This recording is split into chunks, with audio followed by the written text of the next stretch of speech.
प्रभु यीशु मसीह के मधुर नाम में आप सबों को सलाम लेकर आता हूँ। सबको जय मसीह की। परमेश्वर के वचन में जाएंगे और जो वचन है वो पाया जाता है मत्ती रचित सुसमाचार उसका 14 अध्याय 22 और 23 पद, जहाँ पर इस प्रकार लिखा है, तब उसने तुरंत अपने चेलों को नाव पर चढ़ने के लिए विवश किया कि वे उससे पहले पार चले जाएं, जब तक वह लोगों को विदा करे। वह लोगों को विदा करके प्रार्थना करने को अलग पहाड़ पर चला गया और सांझ को वह वहां अकेला था। परमेश्वर पिता अपने वचन के पढ़े और सुने जाने पर हम सबको आशीष देवे। पतरस को हम जानते हैं प्रभु यीशु मसीह के प्रिय चेलों में से एक चेला, विश्व का एकमात्र व्यक्ति होगा जो सशरीर पानी पर चला। हमने कभी देखा नहीं होगा कि कोई पानी पर चला हो, हमने कभी सुना नहीं होगा कि कोई व्यक्ति पानी पर चला हो, हमने कभी पढ़ा नहीं होगा कोई व्यक्ति पानी पर चला हो।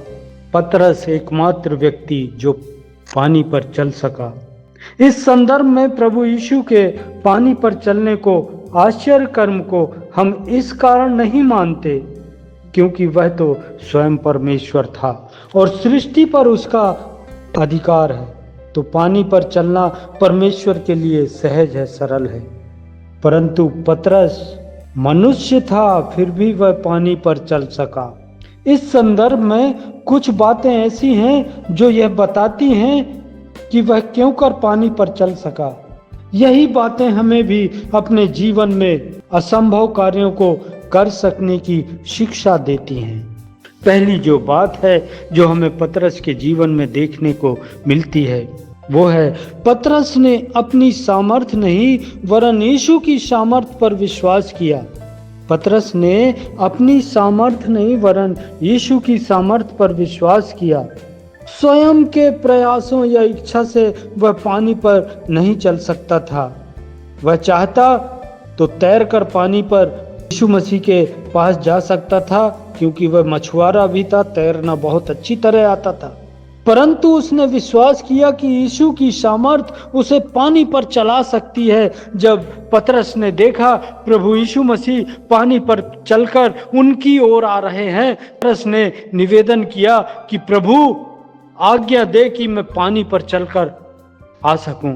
हम अपने प्रयासों से कभी सफल नहीं हो सकते। जब हम अपने प्रयासों से बढ़कर यीशु की सामर्थ्य पर विश्वास करते हैं तो वह हमारे जीवनों में कार्य करता है और हमें असंभव कार्यों के लिए इस्तेमाल करता है।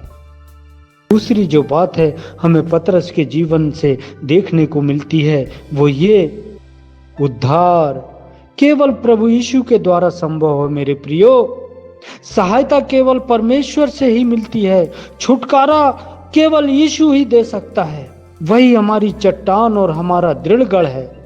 जब तक पतरस की दृष्टि प्रभु यीशु पर लगी रही वह पानी पर चल सका, और जैसे ही उसने अपनी दृष्टि प्रभु यीशु से हटाई, कुछ और अपनी मन में कुछ और सोचने लगा, वह डूबने लगा और पुकार उठता है, हे प्रभु मुझे बचा।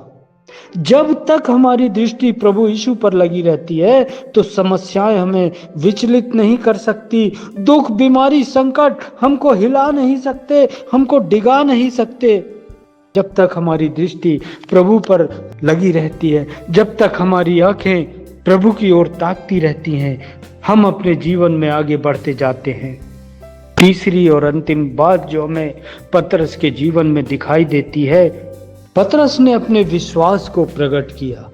पतरस ने अपने विश्वास को प्रकट किया।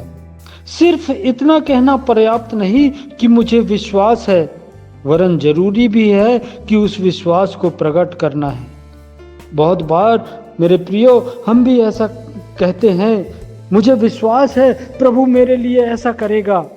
मेरे प्रियो, जब तक पतरस ने नाव से बाहर पांव नहीं रखा वह पानी पर नहीं चल सका। जब तक हम अपने जीवन में चुनौतियों को स्वीकारते नहीं, तब तक परमेश्वर का आश्चर्य कर्म हमारे जीवनों में होता नहीं। परमेश्वर के आश्चर्य कर्मों को तब तक हम अपने जीवनों में अनुभव नहीं कर पाएंगे। जब हम विश्वास को प्रकट करेंगे तो वह हमें उसमें बने रहने की, चलते रहने की और आगे बढ़ते रहने की सामर्थ्य देता है। आइए हम अपने जीवन में इन बातों को लाएं, अपने जीवन में इन बातों को लागू करें, परमेश्वर की सामर्थ्य पर विश्वास करें, अपनी दृष्टि यीशु पर लगाए रखें और अपने विश्वास को प्रकट करें। निश्चित ही हम अपने जीवन में उसके आश्चर्य कर्मों का अनुभव करने पाएंगे। परमेश्वर पिता अपने वचन के बांटे जाने पर हम सबको आशीष दे। प्रार्थना करेंगे। प्रेमी दयालु पिता परमेश्वर, तुझसे विनती और प्रार्थना करते पिता, हमें विश्वास से भरा हुआ हृदय दे, ताकि पतरस के समान हम भी तेरे महान आश्चर्य कर्मों का अनुभव करने पाएं, अपने जीवन में तेरी ओर बढ़ने पाएं, तेरे अनुभव, तेरे उद्धार और तेरी सामर्थ्य को हम अपने जीवन में अनुभव करने पाएं। प्रार्थना प्रभु यीशु के नाम मांगते सुनिए और ग्रहण कीजिए पिता। आमीन आमीन।